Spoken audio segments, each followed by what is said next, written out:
quick aside before we get started with this video. This way you can put a face to the voice that you'll be hearing for the next 22.5 minutes. So it is mid-April 2020 as I'm filming this in my DC apartment. It is a lot quieter than usual. You can hardly hear any traffic from 16th Street, but you can hear a lot more birdsong, which I've been really appreciating at this time. So this lab, it's all about taking three-dimensional data from Washington, D.C. and compressing it into a two-dimensional space. So let's get started.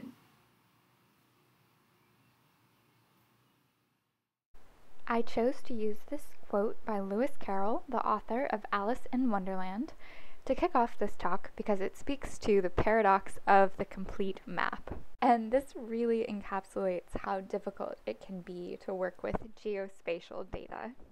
What you're trying to do is go out into the three-dimensional world and bring back that information, put it onto a two-dimensional space that a viewer can understand. To help deal with these complexities, today we will be working with geospatial data in Python. We'll be transforming three-dimensional information into a data frame, doing some manipulation in a Jupyter notebook-like environment, and ultimately we will end up with a data set that you could use for visualization or further manipulation as you so choose. We will be using Python, specifically the GeoPandas library, to investigate some geospatial data. The objective is to make some maps visualizing the location and categorization of buildings that received a zoning exemption in Washington, D.C. First, we will access the data. Then we will do some coding in Google Colab. And then finally, you can brush up on your GIS skills in Medium. Alright, so this talk assumes that you already have some familiarity with Python. Also, it would be useful to be familiar with pandas. We'll be building on top of that with GeoPandas, which is a package that combines the capabilities of pandas and Shapely, puts them together, and that allows you to work with geospatial data without having to go to a specific database. What is geographic information science? Well, this refers to the use of a computer program to assimilate and manage different layers of map data. Data scientists will sort and analyze different layers of GIS data, and they might do so using a program like Google Earth Engine or ArcGIS, and then they might create visuals using a program like Tableau or Mapbox. This is a visual of different layers that a data scientist might encounter when working with map data. So first, you have the geography of a physical location, and then on top of that you have an overlay of roads and streets, other aspects of the built environment like stores, and in this example they're trying to use this information to get at a business outcome, which is determining the site of a new location for a business. So there's many different ways to look at the physical space and many different layers of political and informal boundaries that we layer on top of the physical environment. Alright, the next thing that I want to talk about is the structure of our data. We'll be working with a shapefile import data structure as well as the export data structure. Shapefiles are pretty much the go-to when it comes to tabular geospatial data. However, I do want to call your attention to some limitations of this type of structure. So the first is that the maximum length of your column headers is 10 characters. That's really short. More than likely your column names will get truncated. This is really annoying.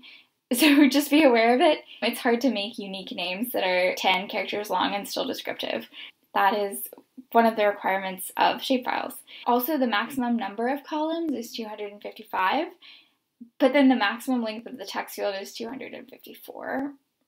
I don't know why that happened, but I've also run into challenges with this limitation, so just be very cognizant of it. I want to talk about the environment in which we'll be coding. So Google Colab is a really cool tool. I don't know why it's not actually a lot more popular than it is, but I think it's going to really take off in 2020. Colab is a very similar interface to Jupyter Notebook. It was developed collaboratively with the Jupyter Notebook team. Essentially, it is a virtual notebook that's run on a virtual machine. This can mean that your files are very temporary when you upload them to Google Colab, but it gives you a lot of flexibility and a lot of power to collaborate with your teammates because you know that they'll have the same basic setup that you do in terms of having their own virtual machine that already comes with a bunch of essential packages installed. Final piece that I want to cover here, what is the subject, what is the topic? We want to return to our initial objective. And that is to map a zoning exemption and to categorize them and understand where they're located. So in DC, they have a special term for zoning exemptions. They're called planned unit developments, or PUDs. This is a strategy for equitable urban development in that in order to get the exemption, the developer has to make a promise to the city, specifically to the local community, to provide a benefit. Examples of that benefit include the provision of affordable housing or the creation of a park, financial contribution to a local nonprofit, etc. There's some interesting work that's been done to track these planned unit developments and understand what they contribute to the city. If you're in DC or you're at all interested in this element of development, gentrification, and urban planning, I would encourage you to read up on how DC is rolling out this policy. Let's jump into the activity, but first, let's lay out what we're going to do. We're going to go to DC's Open Data Portal, and we will be grabbing the shapefile about the zoning exemptions, and then we'll also be grabbing the spreadsheet where information about affordable housing is contained. We're going to upload these files to Google Drive because Google Drive interfaces neatly with Google Colab, and then we'll put the data into the folder structure so that we can access it when we move to Colab. Now we will go to opendata.dc.gov. First, we're going to grab the data for zoning exemptions, also known as planned unit developments. Alright, so we'll go here to the download button, and we have three options here. Spreadsheet is simply a CSV. A KML is a file type that was developed by Google for use with their tool Google Earth Engine. So if you do end up utilizing that platform, you might want to get familiar with the KMLs, but for our purposes, shapefile is just fine. And then we will go to get the information about affordable housing. And the purpose of this is to link it into the information about zoning exemptions to give us just a richer data set. All right, and you have the same options here. So you can download it as a spreadsheet, KML, or shapefile.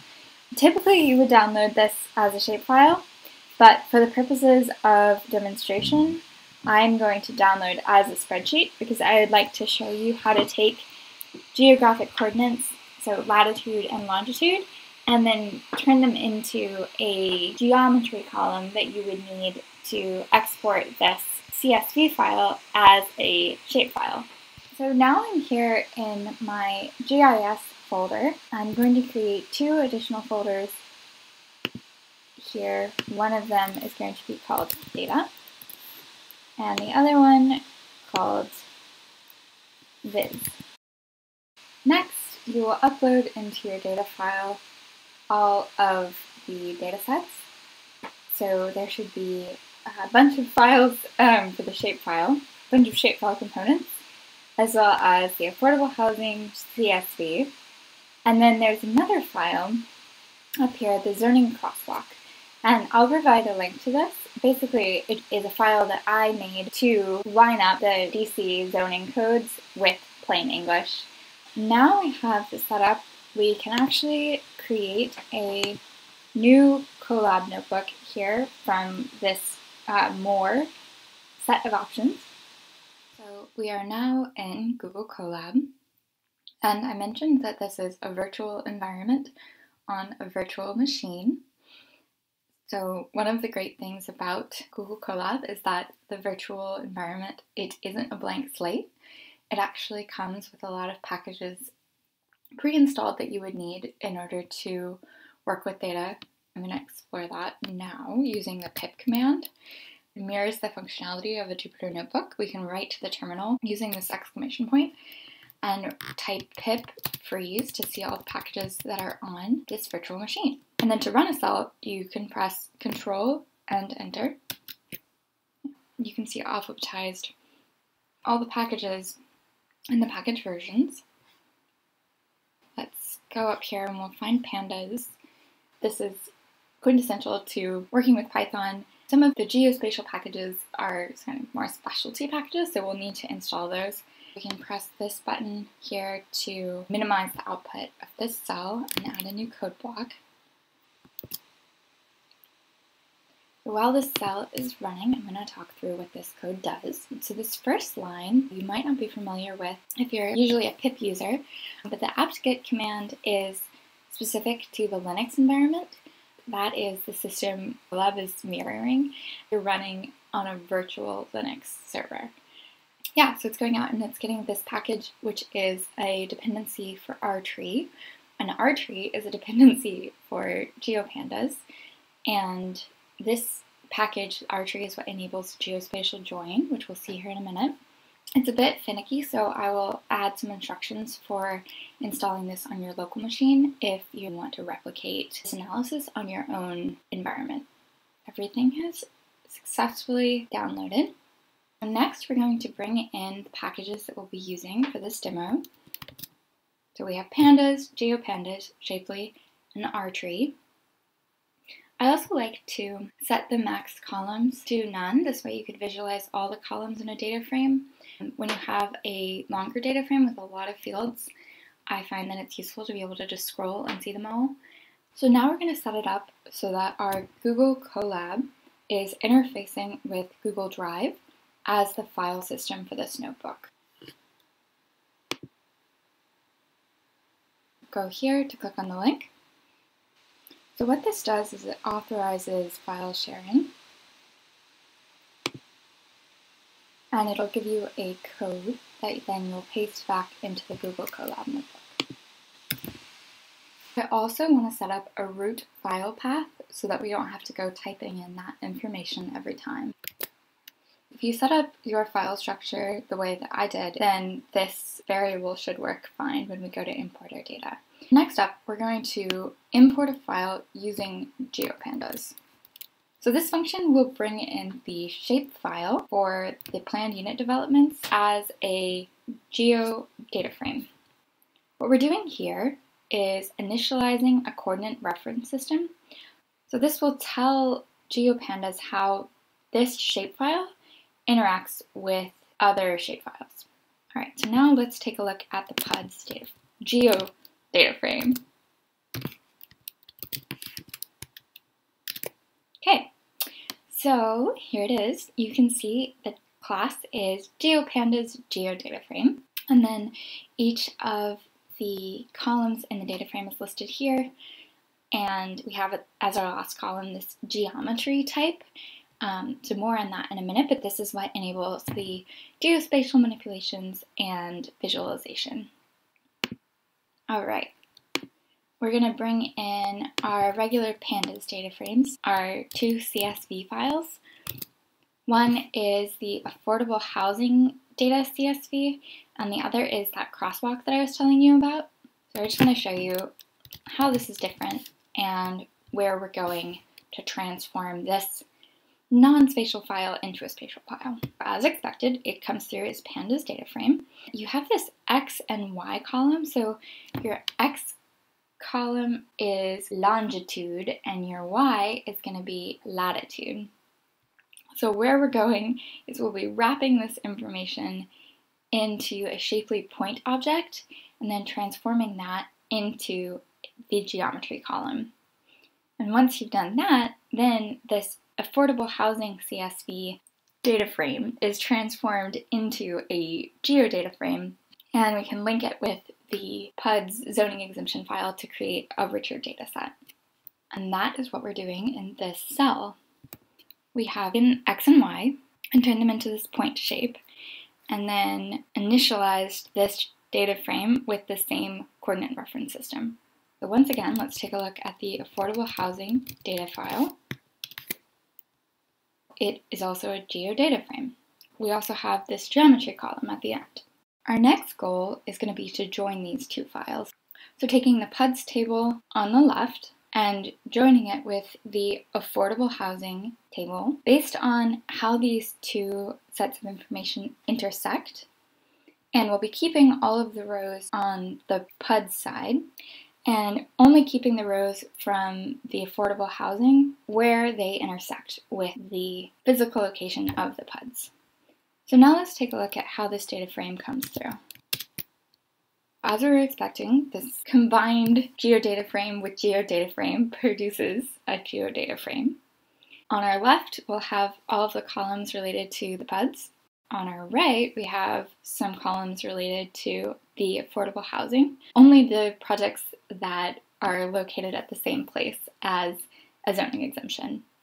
One thing to note is that the geometry column, it came through here in the middle of our data set, and we dropped the geometry column for the affordable housing data frame.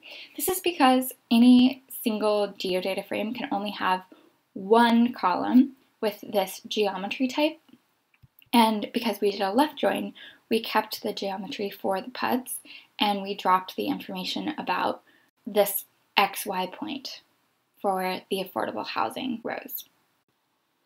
So before we move any further, I want to show you what the contents of this data frame actually looks like. To do that, we're going to use the sample function. I like this better than the head function because head shows you the top of your data frame, and in cases where the information is sorted in some way, it's going to give you a biased perspective of what's actually in your data set.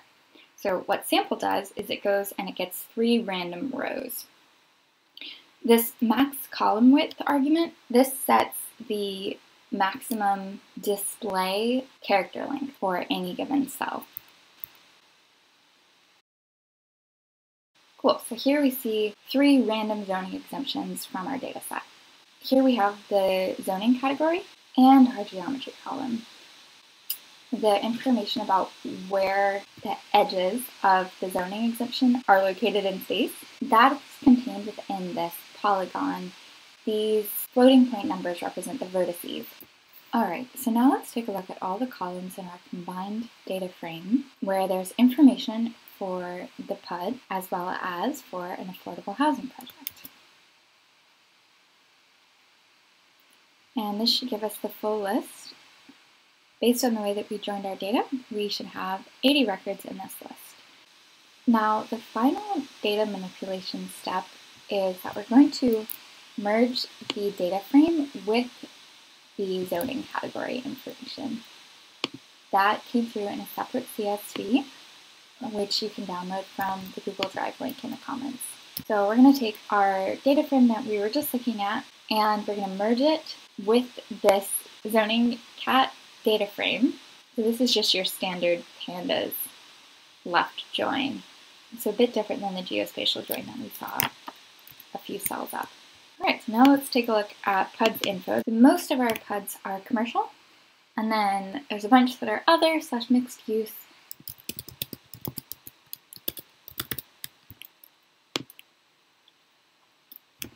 So say we also wanted to share this information in a way that's easy for a non-technical viewer of this notebook to understand.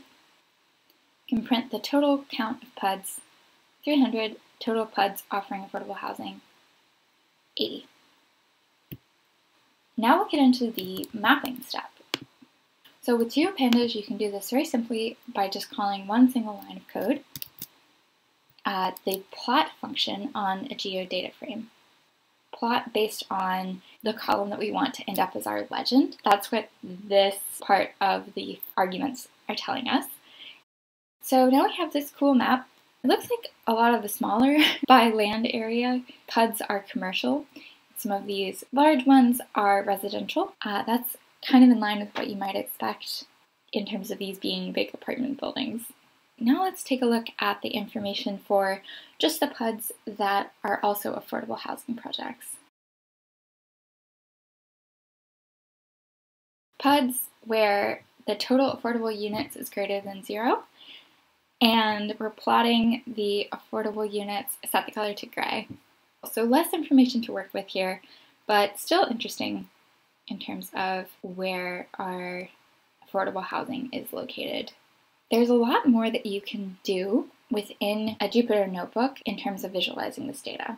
But let's say you're ready now to export a shapefile so that you can operationalize some kind of tool or so that you can do further analysis later on. So what this code is doing is it's going to take our HUD's Info GeoDataFrame and it's going to transform it into the shapefile components. So it gave us all of these 5 shapefile pieces.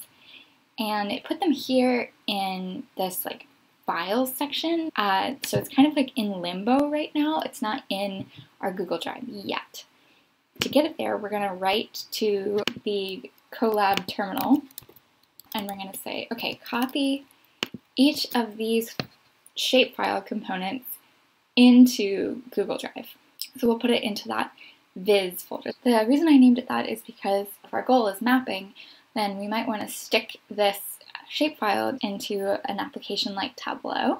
That'll enable us to create some really beautiful maps. So please post in the comments what you learned from this activity. Here's a couple of ideas, like navigating an open source data portal, working in a virtually hosted Python environment, transforming a non-shapefile into a geodata frame with a geometry column, using geospatial join to link together 2 files based on the intersection of their geometry columns, and then finally exporting that geodata frame as a shapefile for upload into another application or another Jupyter notebook. Okay, so that's it in terms of the demonstration. Hopefully you liked it and you found it useful. I want to give a big thank you to Towards Data Science for hosting this content. And you can check out the blog on Medium. You can find my write-up at Nicole Janeway. Bye.